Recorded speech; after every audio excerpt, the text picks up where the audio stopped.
জগন্নাথ বিশ্ববিদ্যালয়ের আন্দোলনরত শিক্ষার্থীদের সঙ্গে কথা বলতে গিয়েছিলেন অন্তর্বর্তী সরকারের তথ্য উপদেষ্টা মাহফুজ আলম।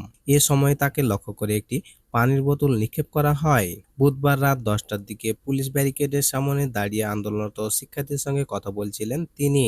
এমন সময় তাকে লক্ষ্য করে একটি পানির বোতল নিক্ষেপ করা হলে সেটি গিয়ে উপদেষ্টার মাথায় আঘাত করে। বোতল নিক্ষেপকারীর পরিচয় তাৎক্ষণিকভাবে জানা না গেলেও পরবর্তীতে বিশ্ববিদ্যালয়ের বিভিন্ন গ্রুপে ভিডিও দেখে তাকে চিহ্নিত করা হয়। বোতল নিক্ষেপকারী যুবকের নাম ইশতিয়াক আহমেদ। জগন্নাথ বিশ্ববিদ্যালয়ে অর্থনীতি বিভাগের ১৯তম ব্যাচের প্রথম বর্ষের শিক্ষার্থী। এদিকে বোতল নিক্ষেপের ঘটনার পর রাতে ওই শিক্ষার্থীর পরিচয় বিষয়ে সামাজিক যোগাযোগ মাধ্যমে বিভিন্ন গ্রুপে পোস্ট দিতে থাকে বিশ্ববিদ্যালয়ের শিক্ষার্থীরা।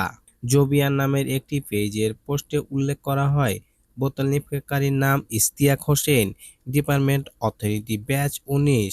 বিশ্ববিদ্যালয়ের প্রক্টর মোহাম্মদ তাজামুল বলেন, ওই শিক্ষার্থী অর্থনীতি বিভাগের প্রথম বর্ষের। আমাদের এখন মূল কাজ হলো বিশ্ববিদ্যালয়ের দাবি দেওয়া আদায় করা। ওই শিক্ষার্থীর এসব বিষয় নিয়ে এখন মাথা ঘামানোর সময় নেই।